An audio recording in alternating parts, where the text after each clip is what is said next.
Hi everyone, I hope you are doing well. अभी हम start करने जा रहे हैं पास्ट पेपर्स जो थे उनकी सॉल्यूशंस करने जा रहे हैं। तो यहाँ पे ये पहला प्रॉब्लम है जो कि मैकेनिक्स के रिलेटेड है और इस प्रॉब्लम की स्टेटमेंट है vertical force is applied on a block of mass m that lies on a floor, the magnitude of the normal force on the block from the floor.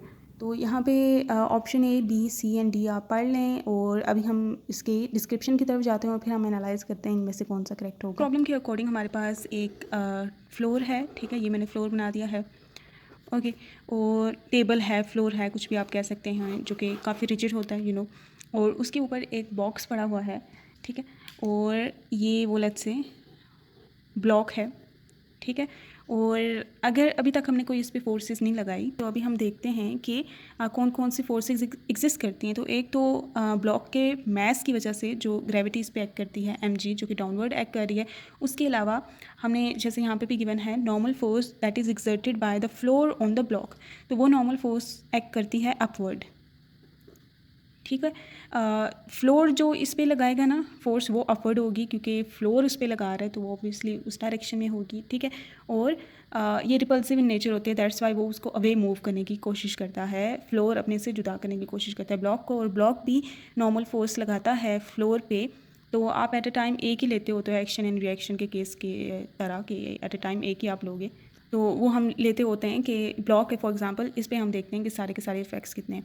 तो यहाँ पे block पे अगर आप फोर्सेस देखें तो यहाँ पे ये 2 फोर्सेस हैं। अब अगर आप एडिशनल एक और फोर्स ऊपर से वर्टिकली अप्लाई कर दो, ठीक है, जैसे वो F1 है, ठीक है।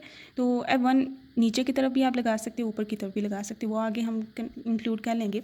तो क्योंकि यहाँ पे ये एक रिजिड फ्लोर है जो कि आप और इतनी ज़्यादा फोर्स तो दे नहीं रही हो कि फ्लोर फाटी जाए, तो ब्लॉक को आप बेशक यहाँ पे ऐसे नीचे की तरफ जितना भी फोर्स लगाएं, मतलब इतनी नहीं लगाएं कि मतलब टूट जाए फ्लोर, ठीक है, वो तो एक केस आ जाता है। यहाँ पे हमने फ्लोर को सलामत ही रखना है, तो आपने उस पर लगाई तो फ्लोर ये ब्लॉक नीचे तो नहीं मूव करता ना, तो यहाँ पे नेट फोर्स जो है 0 ही रहती हैं। तो यहाँ पे हम इक्विलिब्रियम कंडीशन रखते हैं कि बेशक हमने ऊपर से भी फोर्स लगाई, ब्लॉक तो रेस्ट भी है, तो नेट फोर्सेज 0 होनी चाहिए। तो नेट फोर्सेज होती हैं इन सब नेट फोर्सेज का सम जो है that should be equals to 0। Let से जो अपवर्ड फोर्सेज लग रही हैं वो पॉजिटिव हैं, जो डाउनवर्ड लग रही हैं वो नेगेटिव हैं। अपवर्ड लग रही है normal force which is N से रिप्रेजेंट कर रही हूँ मैं normal force, that is positive N क्योंकि वो अपवर्ड है। लेट्स से ये अगर डाउनवर्ड है F1 तो ये -F1 हो जाएगी -mg, that should be equals to 0। सारी फोर्सेस का सम मैंने कर दिया है, तो यहाँ पे नॉर्मल फोर्स किसकी इक्वल आ जाएगी, वो आ जाएगी F1 + mg। ये तब जब F1 डाउनवर्ड एक्ट कर रही है, ठीक है। हमने जब वर्टिकली डाउनवर्ड फोर्स ऊपर से लगाएंगे तो नॉर्मल फोर्स हमारे पास ये आएगी, ओके।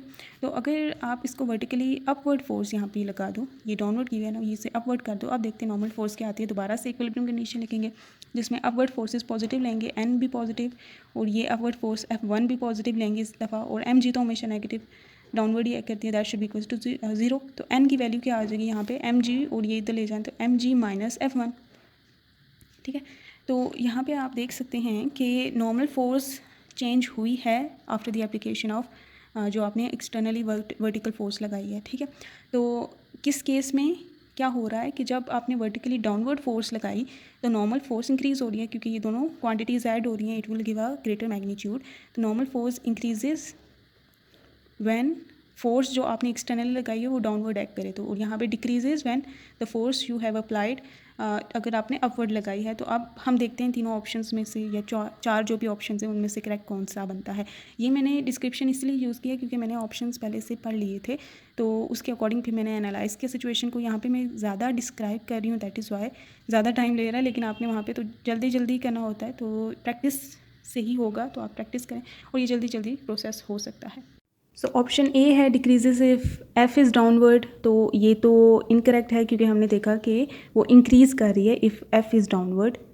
और आप बी और डी भी देख सकते हैं, वो भी रॉन्ग हैं। ऑप्शन सी वो करेक्ट है और वही इसका आंसर बनता है, increases if F is downward. जैसे कि हमने अभी एनालाइज़ किया था कि अगर एफ डाउनवर्ड है जो आपने अप्लाई की है फोर्स, तो आपके पास नॉर्मल फोर्स mg + F1 की आती है। इन अदर केस वो डिक्रीज़ होती है। और देखिए ग्रेविटी ऐसी फोर्स है जो कि इफ़ेक्ट नहीं होगी अगर आप एक्सटर्नल कोई भी फोर्सेस लगाते हो, ठीक है।